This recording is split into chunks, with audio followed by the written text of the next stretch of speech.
Jesse Ventura rose to fame and earned the nickname The Body as a professional wrestler, and he became the governor when he successfully ran for governor of Minnesota in 1998. Well, now Jesse Ventura is a best-selling author. His new book is called American Conspiracies, Lies, Lies, and More Dirty Lies That the Government Tells Us, an explosive look at what he believes are cover-ups by the U.S. government.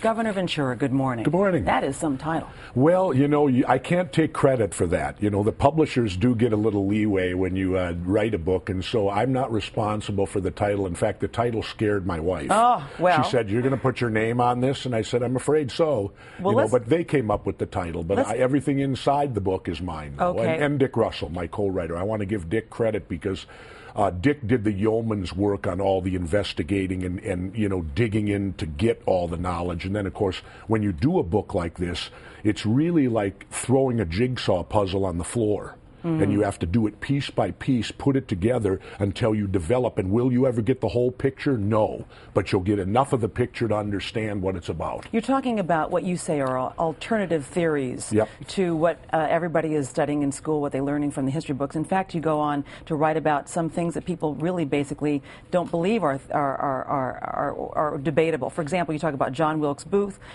which is debatable, Lee Harvey Oswald, James Earl Ray, Sirhan, men who were responsible for the deaths of 4 presidents. And you basically say that these men are part of what you call the lone nut theory, which you don't buy into. Why not? No. I mean, to me, you're telling me, I grew up in the 60s, and all of these guys were killed by lone nuts who never spoke to anyone, never planned anything. Why don't you believe that? And yet, they were failures, supposedly, at everything else in life, but hugely successful when it came to assassinating someone. And let me make this is not stuff I make up. Everything in this book is documented. If you look, there'll be a little number after every paragraph. You can go right to the book.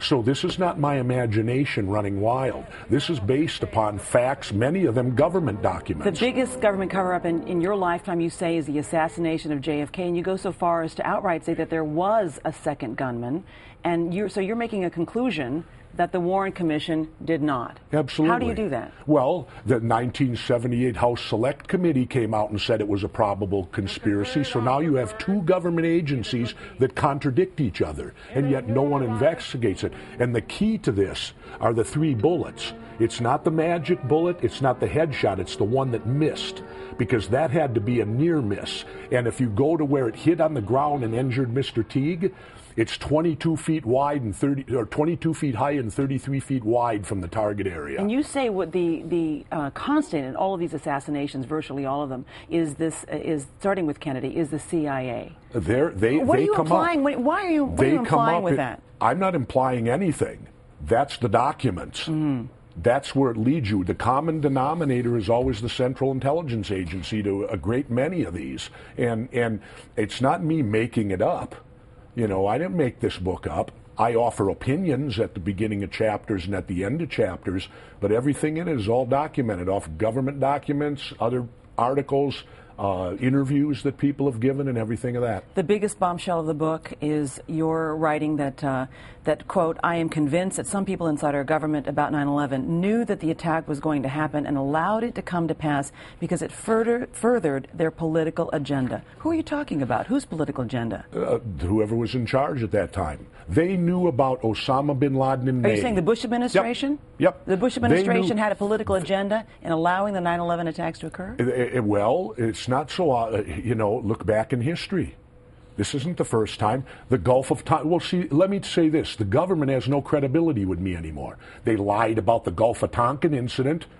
That didn't happen. That killed 58,000 of us in Vietnam, probably 1 million Vietnamese, and was the catalyst of the whole Vietnam War. I was teaching at Harvard in 2004 when McNamara came through and admitted the Gulf of Tonkin incident never happened. Is it fair to say that your book does not conclusively offer conclusive evidence that these histories are incorrect? I think it does. I think it offers a great deal of evidence. Now, as I said, it's like a jigsaw. It's like a jigsaw puzzle. You're not, years have gone by. You're not going to fill in every hole of the jigsaw puzzle, but you're going to get enough pieces to where you get a picture. And so what is your goal then in questioning all of these histories? My goal is this. I believe 100 years from now, I want people to be able to read that not all of us bought the stories. that there was other people who felt the government did not tell the truth, and I want that to be out there 100 years from now, so that people understand that this was not a slam dunk on any of these conspiracies.